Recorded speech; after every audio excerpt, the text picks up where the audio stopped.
কাঞ্চনকন্যা থেকে নিউবাল জংশনে নেমেই যাত্রা শুরু আমাদের। সবুজের সমারোহ, রাস্তার দুদিকে এই সমারোহ দেখে মন জুড়িয়ে যায়।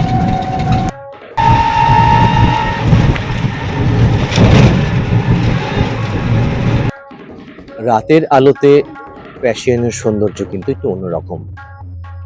আলোক ঝলমল একটা সুন্দর পরিবেশের মধ্যে নীল আকাশের নিচে দাঁড়িয়ে রয়েছে প্যাশিয়ন। রিসেপশনের ভেতরটা ঠিক এই রকম বাইরে থেকে, রাতের ঝলমলে আলোতে অসাধারণ লুক, অন্যরকম সৌন্দর্য, কি সুন্দর জলছবি। প্যাশিয়ানোর ডাইনিং রুম আমরা দেখাচ্ছি সবাইকে। খুব সুন্দর সাজানো গোছানো, অত্যন্ত সুন্দর, ওয়েল ডেকোরেশন।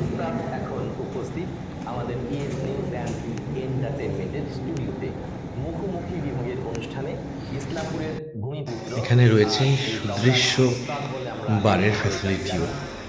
যারা ইন্টারেস্টেড তারা এখানে এসে সময় কাটাতে পারে। এমনই একটা সুন্দর ব্রেকফাস্ট দিয়ে ভ্রমণের দিনটা শুরু হয়ে যায়।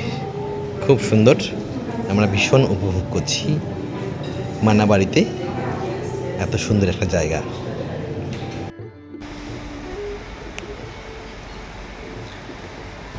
ঘিস নদীর পাশেই পাহাড়তলি, আর সেই পাহাড়তলিতে এই মুহূর্তে সূর্য অস্তাচলে। আমরা সেই দৃশ্যই তুলে ধরছি। এত সুন্দর দৃশ্য হোটেলের বেলকনি থেকে তলিয়ে গেল পাহাড়ের পাদদেশে, ওপারে তলিয়ে গেল সূর্য দেবতা।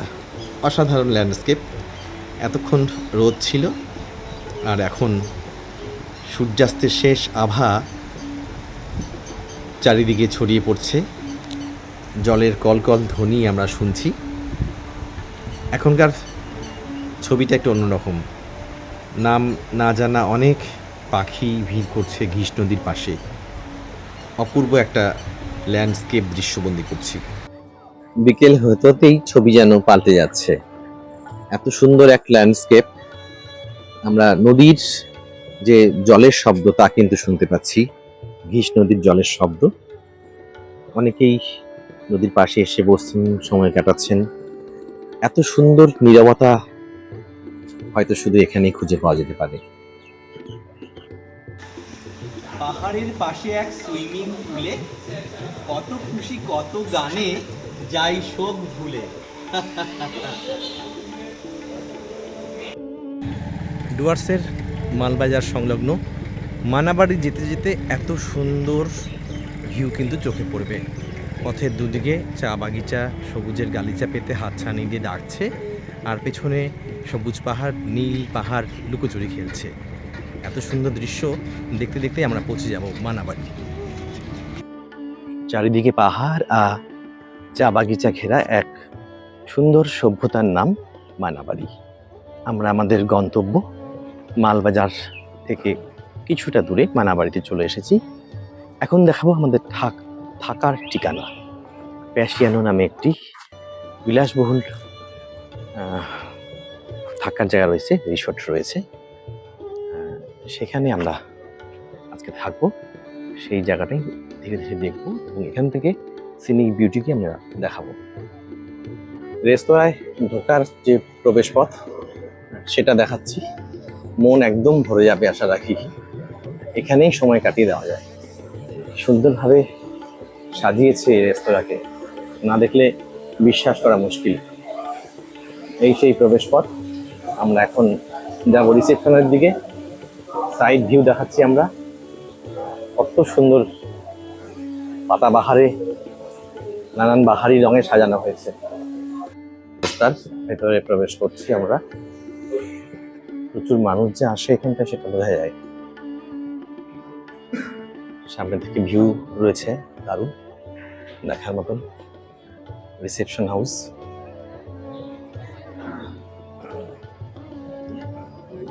অপূর্ব সব বিষয়। বসার জায়গাগুলোকে খুব সুন্দর সাজিয়েছে। পাশে রয়েছে ওয়েলকাম ড্রিঙ্কস, দেখতে পাচ্ছি ওয়েলকাম ড্রিঙ্কসে কি কি রয়েছে। একটাতে রয়েছে ওয়াটার, আর একটাতে কি রয়েছে সেটা ম্যাঙ্গো পানা, মানে আমরা বাংলা যেটা বলি আম পানা, সেটা রয়েছে।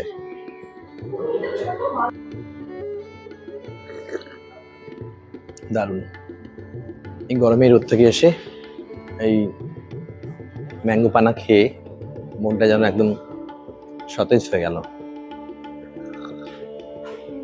দারুণ, খুব সুন্দর। এখানে একটা কফি বার রয়েছে, আর পাশে কি সুন্দর ভিউ, পাশ দিয়ে বয়ে গেছে ঘিস নদী, রয়েছে বসার জায়গা, বুক র্যাক, পাশে বসে কিছু খাবার জায়গা, খুব সুন্দর।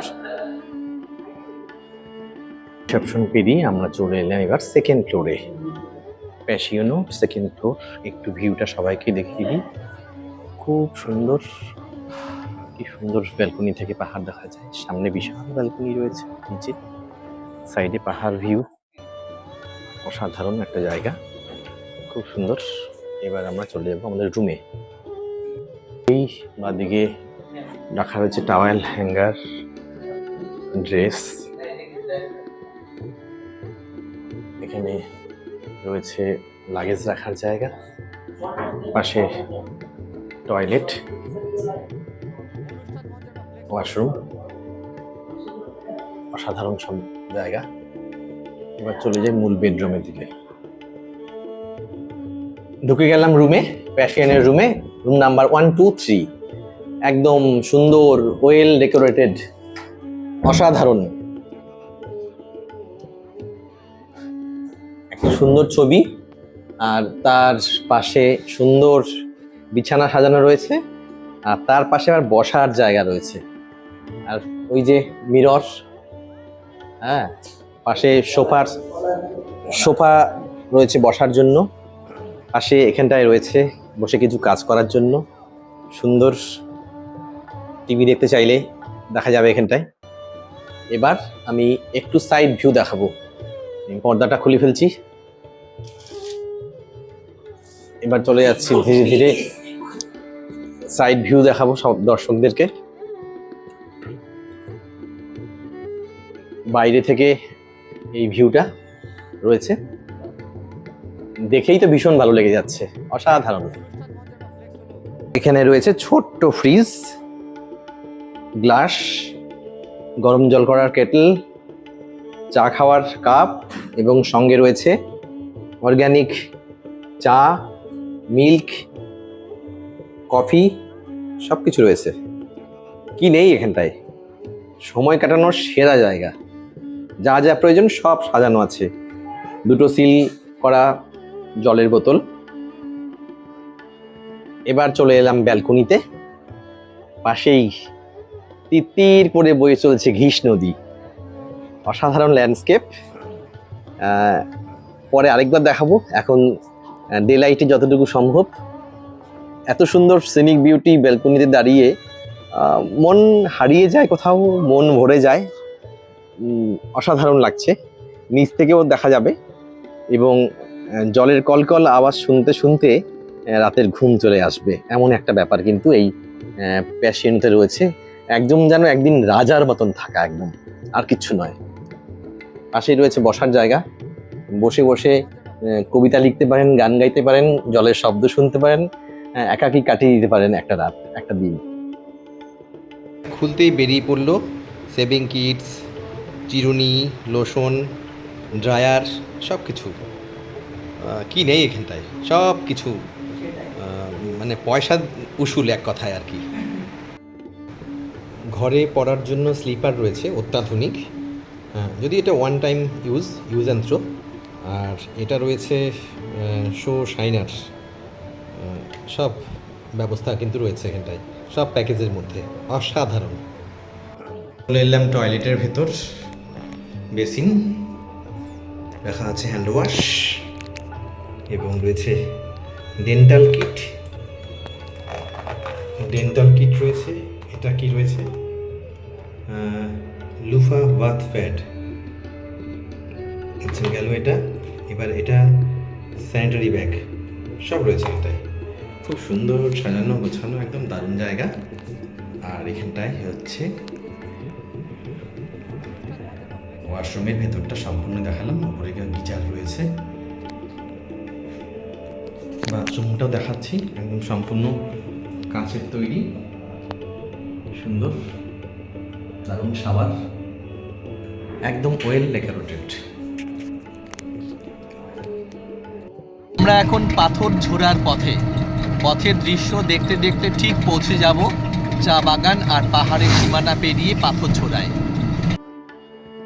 একদিকে পাহাড়, আরেক দিকে টিলার ওপর বা সমতলে চা বাগান।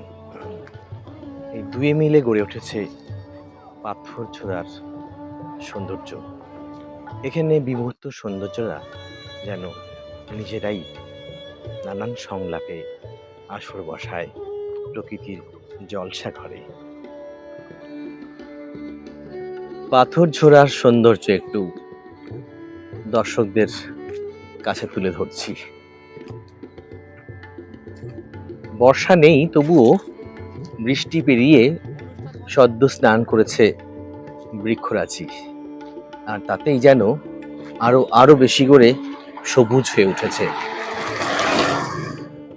পাথরঝোড়ার চা বাগান, পাশ দিয়ে বয়ে গেছে নদী, আর দূরে সবুজ আর নীল পাহাড়ের সংলাপ, পাখিদের কিচিরমিচির আসর, সব মিলিয়ে এক সুন্দর সবুজের প্রেক্ষাপট। এখানে এসে গাছের ছায়ায় বেশ কিছুক্ষণ থাকলে মন যেন শান্ত হয়ে যায়, মন জুড়ে যায়, ক্লান্তি ভুলে যাওয়া যায়। এমনই এক সুন্দর জায়গার নাম পাথরছোড়া। সত্যি অবাক লাগে, ঈশ্বর কত সুন্দর করে সবুজের শামিয়ানা বিছিয়ে এই প্রকৃতিকে সাজিয়েছে রং তুলির ক্যানভাসের মতন। অফবিটের খোঁজে ঘুরতে ঘুরতে আমরা এখন জলপাইগুড়ি জেলার ওদলাবাড়ি ব্লকের পাথরছোড়া এলাকায়। চারিদিকে চা বাগান আর পাশেই পাহাড়, আর কত নাম না জানা রং বেরঙের গাছের সারি, আর নাম না জানা কত পাখির ডাক। একটা সুন্দর মনোমুগ্ধকর পরিবেশ, নির্জনতা যেখানে গ্রাস করে রয়েছে। প্রাণ খুলে গান করার, কবিতা লেখার এ যেন এক আশ্চর্য দৃশ্যপট। আপনারা কখনো যদি মালবাজার বা ওদলাবাড়ি বা ডুয়ার্সের কোথাও ঘুরতে আসেন, কিছুক্ষণ সময় এরকম অফবিটে মন ভালো করে নেওয়ার জন্য কাটিয়ে যেতে পারেন কিছু মুহূর্ত। অবশ্যই ঠিক এমন কিছু মুহূর্ত আমাদের হৃদয়ে বন্দী হচ্ছে, আর এত সুন্দর সবুজের সংসার আমরা চোখ ফেরাতে পারছি না। প্রিয় দর্শকবৃন্দ, আপনারা দেখতে পারেন এমনই একটা ছোট্ট অফবিটের সুলুক সন্ধানের এসে। আমরা এবার পাথরঝোড়ার মূল রাস্তা থেকে কিছুটা ট্রেকিং করে চলে এসেছি এখানকার নদীর সাথে কথা বলবো বলে। নদীর এই কলকল ধ্বনি কিংবা সংলাপ শুনতে হলে একটু ট্রেক করে পাথরঝোড়ার এই মাঝামাঝি একটা জায়গাতে চলে আসতে হবে। গ্রামবাসীরাই সেই পথ নির্দেশ করবে। দেখুন কি সুন্দর চারিদিকে, সুন্দর পাহাড় আর প্রচুর গাছের সারি, মাঝে যেন একটা উপত্যকার মতন অপূর্ব একটা দৃশ্যপট যেন প্রকৃতি নিজের থেকে তৈরি করে নিয়েছে। আর এই যে কি সুন্দর স্বচ্ছ জলরাশি, একটা কেমন যেন ভালো লাগা মনের ভেতর আন্দোলিত হয়। আর ওই যে দূর পাহাড় পাথরঝোড়া, এটারও কিন্তু একটা অন্যরকম সৌন্দর্য। ভালো থেকো পাথরঝোড়া। এখানটায় ছোটখাটো একটা পিকনিক স্পট রয়েছে, মানে এটাই, এখানে বনভোজন প্রেমীরা প্রতি বছর পিকনিকে আসেন, আনন্দ করেন, ফুর্তি করেন, নদীর জলে স্নান করেন। তবে ভরা বর্ষায় কিন্তু নদী অন্য রকম রূপ নেয়। তখন নদী আরো গভীর হয়ে ওঠে।